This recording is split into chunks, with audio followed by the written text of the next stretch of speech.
Sébastien Lecornu, notre nouveau 5e Premier ministre nommé en 2 ans par Emmanuel Macron, qui aura donc cette, pas unique, mais en tout cas lourde tâche de faire adopter en urgence un budget à la France. Bonjour Philippe. Bonjour David. Content de vous retrouver. Philippe Escande, éditorialiste économique. Faire passer un budget sans majorité, on se dira que c'est quasiment mission impossible, mais en même temps, François Bayrou, au prix de concession aussi, l'a fait l'an dernier.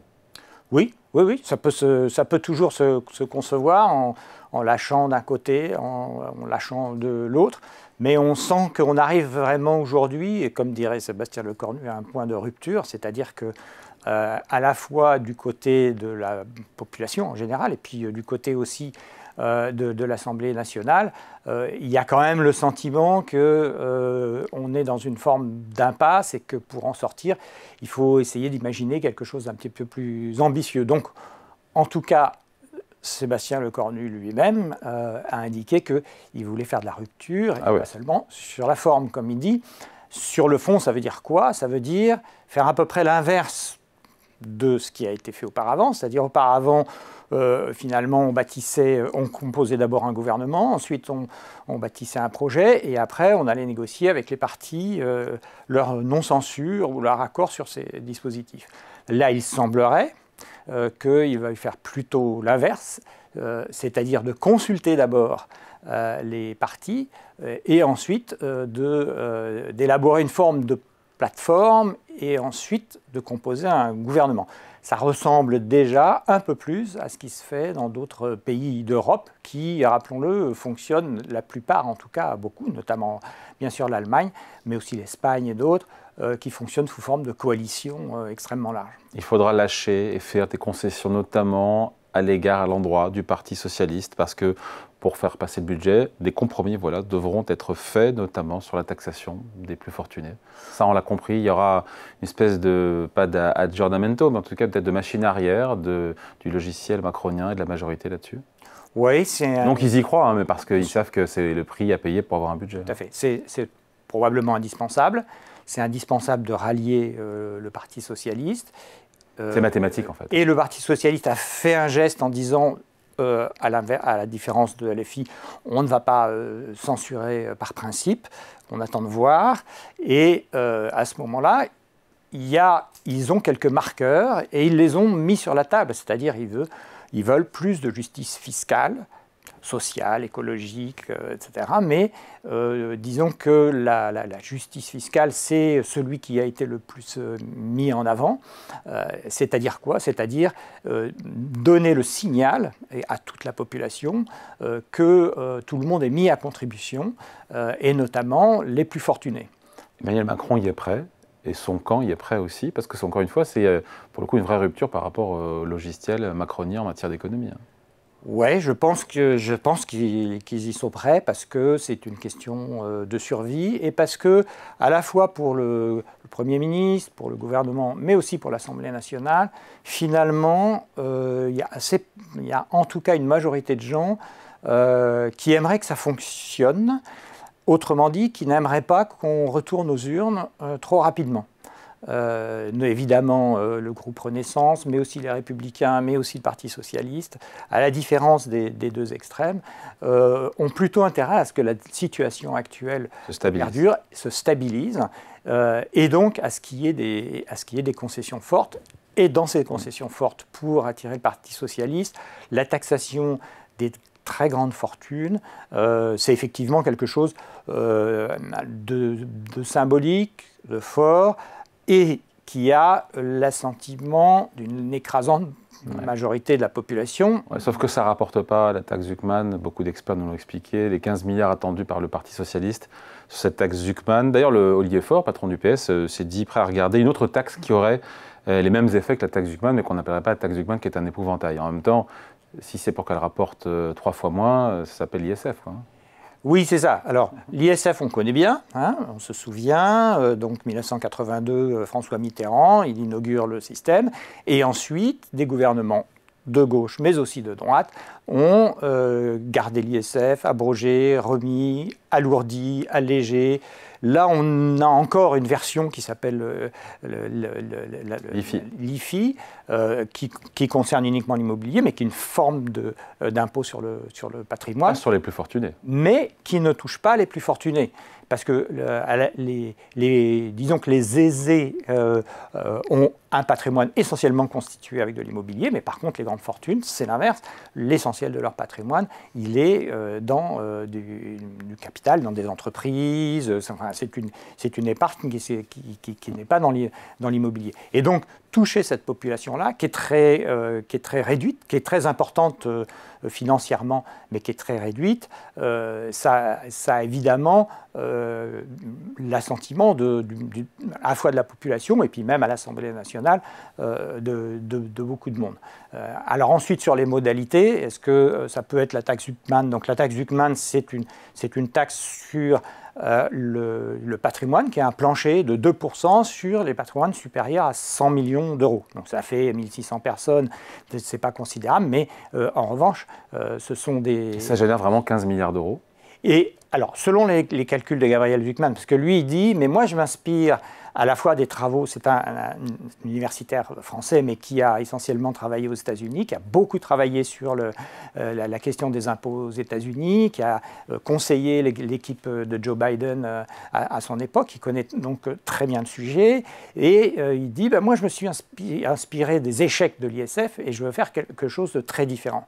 Et qu'est-ce qui est très différent et qu'est-ce qui n'a pas fonctionné avec l'ISF et que lui, il prétend justement abolir? C'est le fait que l'ISF rapporte peu parce qu'on y a extrait tous les investissements professionnels. Autrement dit, dans le patrimoine des très très riches, l'essentiel de leur fortune, presque 90%, elle est investie dans des entreprises, donc dans des biens professionnels. Et progressivement, les différentes modalités de l'ISF ont exclu cette partie-là, parce que, évidemment, c'était un risque considérable sur la croissance, sur l'économie, si on taxait ces fortunes-là. Lui, il dit, non, moi, je veux taper beaucoup moins de gens, donc des fortunes très importantes, au-delà de 100 millions, mais en revanche, c'est 2% sur tout, et je me fiche de savoir si c'est du bien professionnel, si c'est ailleurs, parce que tous ces gens-là, finalement, ils payent moins d'impôts que les autres, donc ça c'est vraiment l'argument principal, c'est-à-dire que l'impôt est progressif jusqu'aux personnes très aisées, on va dire, et puis les personnes très riches, elles, comparativement, elles payent beaucoup moins d'impôts. Pourquoi? Parce que leurs rémunérations ne sont plus sur leurs revenus, donc elles payent très peu d'impôts sur leurs revenus, mais qu'elles proviennent notamment de dividendes qui ne sont pas taxés parce qu'ils passent par des sociétés holding, etc. Donc c'est peut-être ça qu'il faut corriger aussi. Donc c'est effectivement ce principe-là qui est très différent évidemment de l'ISF, à la fois dans son assiette et puis dans son contenu. Quel vote passage, à la fois pour les Républicains, pour le PS, pour le camp central et la Macronie, sur cette question de la taxation des patrimoines des plus fortunés? Ce ne sera pas la taxe Zuckman, ça on a compris, mais il y aura... Moi j'ai l'impression qu'on n'y coupera pas, on appellera peut-être pas ça taxe Zuckman. Alors il ne faut pas oublier qu'on a déjà des taxes actuelles, des taxes différées pour justement essayer de faire en sorte que les grandes fortunes s'approchent des 20% de prélèvements sur les revenus qui sont le cas des personnes qui sont juste en dessous. C'est-à-dire en gros les cadres supérieurs, 20% de leur revenu est payé en impôts, et puis tout d'un coup les personnes très riches, ça tombe à 18, 12, 10, enfin, %. Et donc, c'est une forme de rattrapage. En tout cas, c'est ça l'idée qui est derrière. Est-ce que, donc, il y a un système aujourd'hui, mais qui ne fonctionne pas bien et dont l'assiette se réduit de jour en jour, qui va rentrer en application, qui avait été décidé par Barnier et puis Bayrou. Et là, je pense qu'il va y avoir, pour des raisons à la fois politiques, symboliques et autres, il va y avoir vraiment un effort qui sera fait sur... Mais à quelle hauteur en milliards? Parce que derrière, et c'est la question d'après, c'est un qui dit budget dit effort budgétaire. Les 44 milliards d'euros de François Bayrou, évidemment, sont enterrés. on fera sûrement moins. Beaucoup d'experts disent a priori moitié moins en termes d'efforts budgétaires. Et puis si on fait 20 ou 25 milliards, déjà, on aura un déficit public qui restera à 5,4%. Mais c'est encore un autre sujet, même s'il est connexe. Mais la question, c'est la répartition entre économie et hausse d'impôts, notamment sur les plus riches. Oui, alors il faut savoir qu'effectivement, donc, les deux leviers, c'est effectivement des impôts nouveaux. Donc Zucman dit que ça va rapporter 20 milliards. D'autres économistes disent mais non, parce que si on tient compte de tout, ça va rapporter plus que 5 milliards. D'autres disent oui, mais le Conseil constitutionnel va bloquer parce que ça peut être confiscatoire si ça dépasse le montant des revenus, etc. Donc tout ça va essayer de s'assembler en quelque chose qui ressemblera probablement à un ISF New Look qui ne s'appellera pas ISF, qui ne s'appellera pas taxe Gutmann, mais qui s'appellelle... et qui frappera aussi vraiment les plus fortunés. Et qui frappera ces plus fortunés. Alors, je ne sais pas de quelle façon, de quelle manière ça viendra, mais comme c'est un marqueur très important, on ne pourra avoir l'assentiment de la gauche sur un éventuel budget qu'en passant par ce créneau-là. Et ça sera probablement... un des éléments clés et de la négociation qui est en cours aujourd'hui. Parce qu'il y a ce besoin de faire passer un budget, mais ça resterait une connerie économique. Elle n'est pas de moi, c'est Sylvain Maillard, le député, qui disait faire ça c'est une connerie, mais on n'a pas le choix, il faut le faire pour qu'on ait un budget. C'est le prix à payer.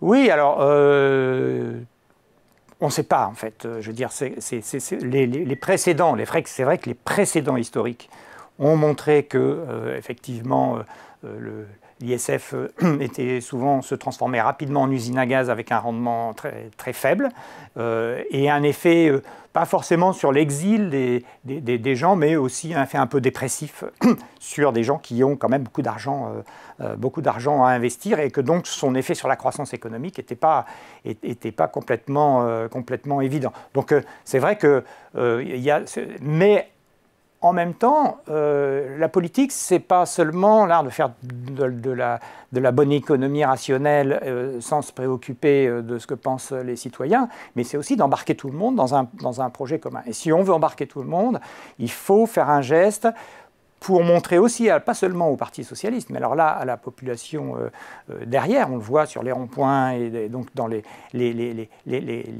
colère qui monte, que cette idée de l'augmentation des inégalités, qui est réelle parce que, surtout ces 5 dernières années, la montée du rendement de la finance a été beaucoup plus important que la progression des revenus, et même après les rattrapages inflationnistes, et que donc l'inégalité s'est accrue de façon extrêmement importante sur les revenus.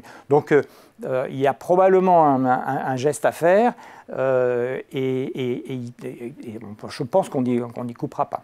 Donc on finit là-dessus. Il y a une voie de passage pour Sébastien Lecornu, nouveau Premier ministre, pour faire passer un budget pour la France.